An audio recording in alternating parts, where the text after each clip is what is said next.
Hello, my brilliant little readers. I'm so happy you came to read with me today. We have a very special story. It's a favorite. It's by Dr. Seuss, and it's called How the Grinch Stole Christmas. Are you ready to read with me? Okay, let's do it. How the Grinch Stole Christmas by Dr. Seuss.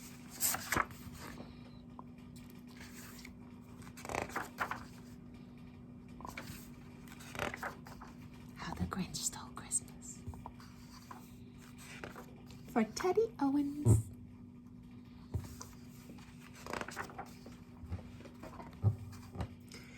Every Who down in Whoville liked Christmas a lot.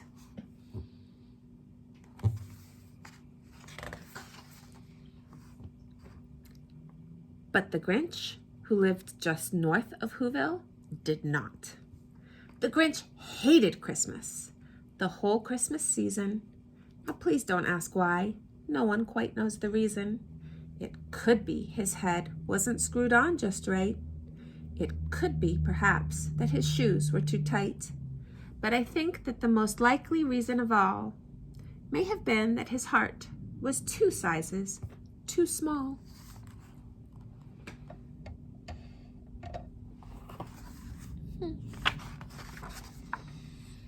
But whatever the reason, his heart or his shoes, he stood there on Christmas Eve, hating the Whos, staring down from his cave with a sour, grinchy frown at the warm, lighted windows below in their town. For he knew every Who down in Whoville beneath was busy now hanging a mistletoe wreath. And they're hanging their stockings, he snarled with a sneer. Tomorrow is Christmas, it's practically here. Then he growled with his Grinch fingers nervously drumming.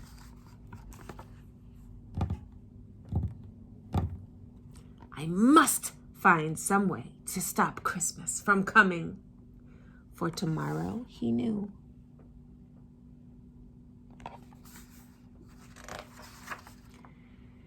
All the Who girls and boys would wake bright and early. They'd rush for their toys, and then, oh, the noise.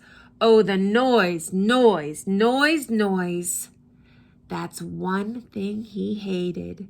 The noise, noise, noise, noise.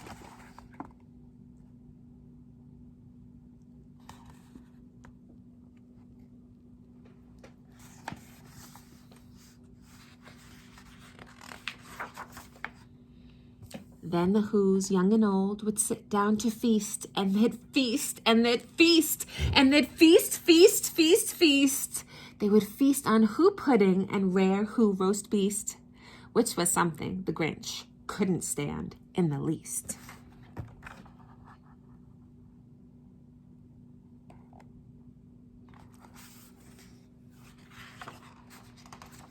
And then they'd do something he liked least of all. Every Who down in Whoville, the tall and the small, would stand close together with Christmas bells ringing. They'd stand hand in hand, and the Whos would start singing. They'd sing, and they'd sing, and they'd sing, sing, sing, sing. And the more the Grinch thought of this Who Christmas sing, the more the Grinch thought, I must stop this whole thing. Why, for 53 years I've put up with it now. I must stop this Christmas from coming. But how?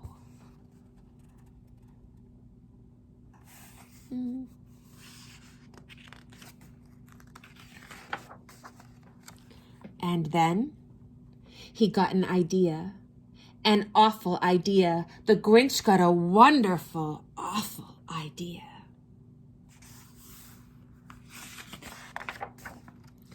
I know just what to do, the Grinch laughed in his throat. And he made a quick Santa Claus hat and a coat. And he chuckled and clucked. What a great Grinchy trick. With this coat and this hat, I look just like Saint Nick. All I need is a reindeer. The Grinch looked around, but since reindeer are scarce, there was none to be found. Did that stop the old Grinch? No. The Grinch simply said, if I can't find a reindeer, I'll make one instead. So he called his dog Max. Then he took some red thread and he tied a big horn on top of his head.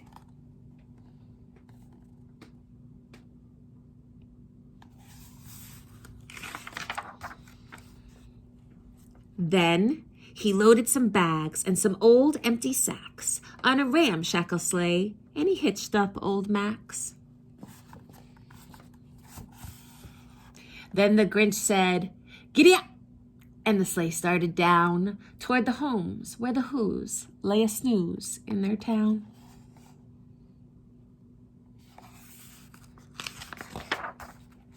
All their windows were dark. Quiet snow filled the air. All the Whos were all dreaming sweet dreams without care. When he came to the first little house on the square, "This is stop number 1, the old Grinchy Claus hissed, and he climbed to the roof, empty bags in his fist.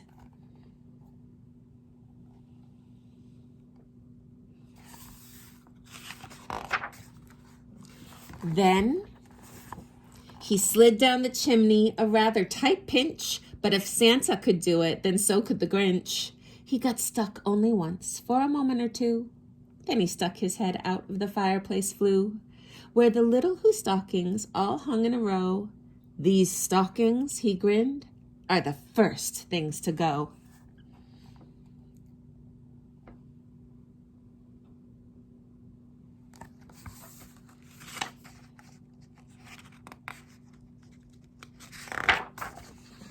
Then he slithered and slunk with a smile most unpleasant around the whole room, and he took every present: pop guns and bicycles, roller skates, drums, checkerboards, tricycles, popcorn, and plums, and he stuffed them in bags. Then the Grinch, very nimbly, stuffed all the bags, one by one, up the chimbley.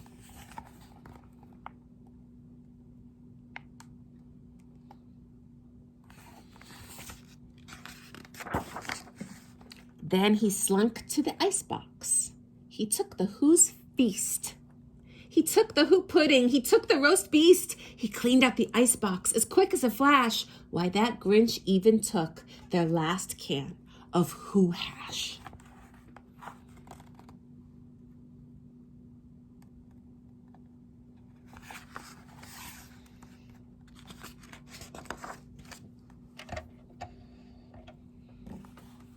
Then he stuffed all the food up the chimney with glee, and now, he grinned, the Grinch, I will stuff up the tree.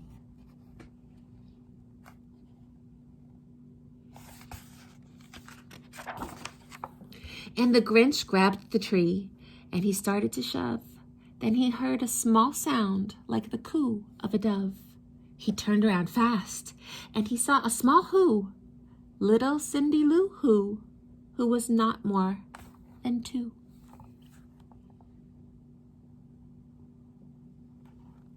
The Grinch had been caught by this tiny Who daughter, who got out of bed for a cup of cold water. She stared at the Grinch and said, "Santa Claus, why? Why are you taking our Christmas tree? Why?"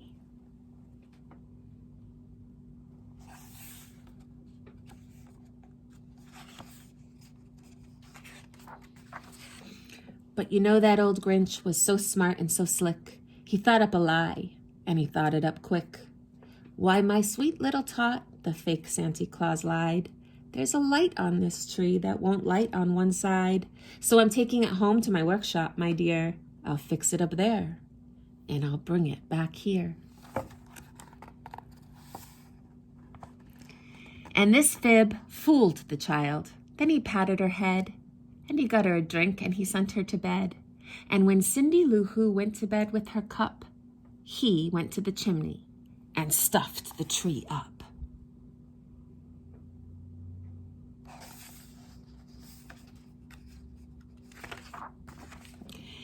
Then the last thing he took was the log for their fire.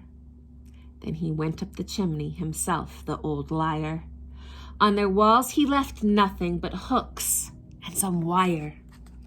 and the one speck of food that he left in the house was a crumb that was even too small for a mouse.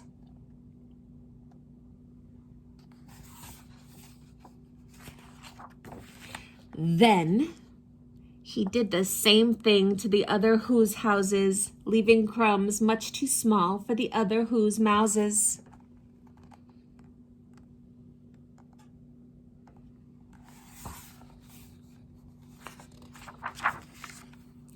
It was 1/4 dawn, all the Who's still abed, all the Who's still a snooze, when he packed up his sled, packed it up with their presents, the ribbons, the wrappings, the tags and the tinsel, the trimmings, the trappings.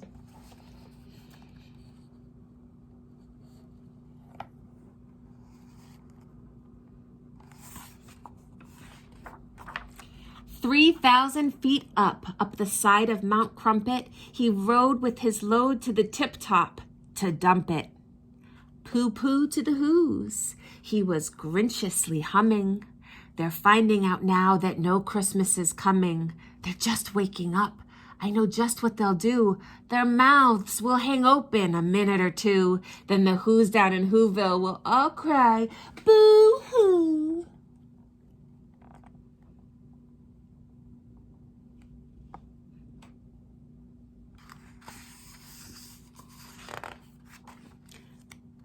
"That's a noise," grinned the Grinch, "that I simply must hear." So he paused, and the Grinch put his hand to his ear, and he did hear a sound rising over the snow.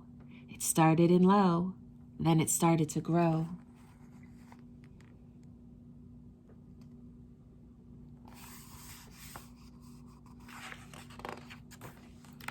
But the sound wasn't sad. Why, this sound sounded merry. It couldn't be so, but it was merry, very. He stared down at Whoville. The Grinch popped his eyes. Then he shook. What he saw was a shocking surprise.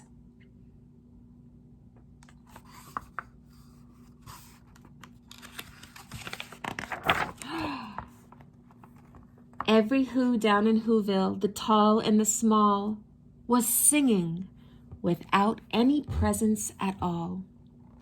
He hadn't stopped Christmas from coming. It came. Somehow or other, it came just the same.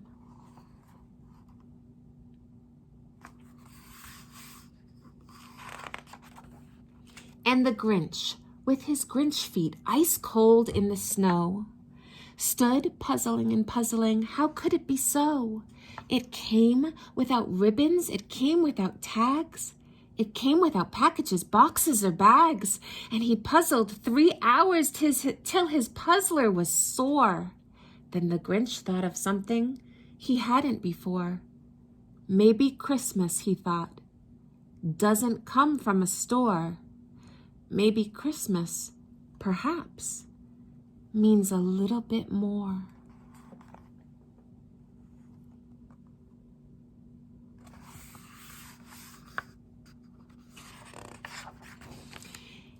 And what happened then? Well, in Whoville they say that the Grinch's small heart grew 3 sizes that day. And the minute his heart didn't feel quite so tight, he whizzed with his load through the bright morning light, and he brought back the toys and the food for the feast. Doo-doo-doo. And he himself, the Grinch, carved the roast beast.